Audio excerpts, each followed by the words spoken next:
Hey, good morning, everybody. Jeff Evely here.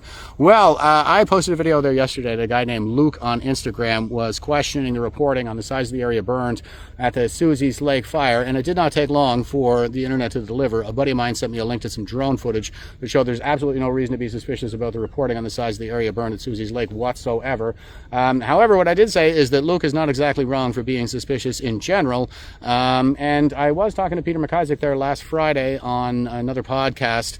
And Peter is a trained and experienced forest fire investigator here in Nova Scotia, and he was saying that he went down to the site and he suspected that the point of origin was actually just off the rocky area, which others have said as well, and that he suspected the most likely cause was arson. Now, he did say that he wasn't able to go into the woods to see what they were looking at there, but a lot of people have been pointing to the homeless encampment. It's about 200 meters away from what Peter suggested was the point of origin. There's some garbage bins there, and that arson is a recommended modus operandi for terrorist organizations. That was something that ISIS actually used to promote in their publication, Dabiq magazine. It's very cheap, accessible, it chews up a lot of resources, and generally terrorizes a population. Now, I'm not saying that there's reason to believe that ISIS is active in Nova Scotia right now. That's not what I'm saying. But there certainly appear to be an awful lot of questions that need answering. Like, who is the guy that was just apprehended in Fall River for what sure sounds like another case of arson, but like Dalton Clark Stewart, who actually set the Barrington wildfire, he hasn't actually been charged with arson. He's charged with trying to deliberately set a fire. Now, maybe that'll come out in trial.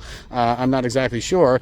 But what's interesting about this is they're not releasing his name, and so that's reminiscent to me of the San Bernardino mass shootings, which were in fact ISIS-inspired attacks, and the media did everything they could to try to obfuscate that from the public. They wouldn't release the perpetrators' names, they wouldn't release their photographs, because had they done that, that would have piqued our suspicion that they were ISIS terrorists, and it's entirely because they were obviously such devout Muslims. Now, that's not to say that devout Muslims are necessarily ISIS terrorists, but ISIS terrorists are necessarily devout Muslims. So with that record in our media of obfuscating the real danger that we're in here, and we have a government who's clearly hyping the danger of dryness in the province, since the fire weather forecast is basically blue to green across the province in about 95% of it.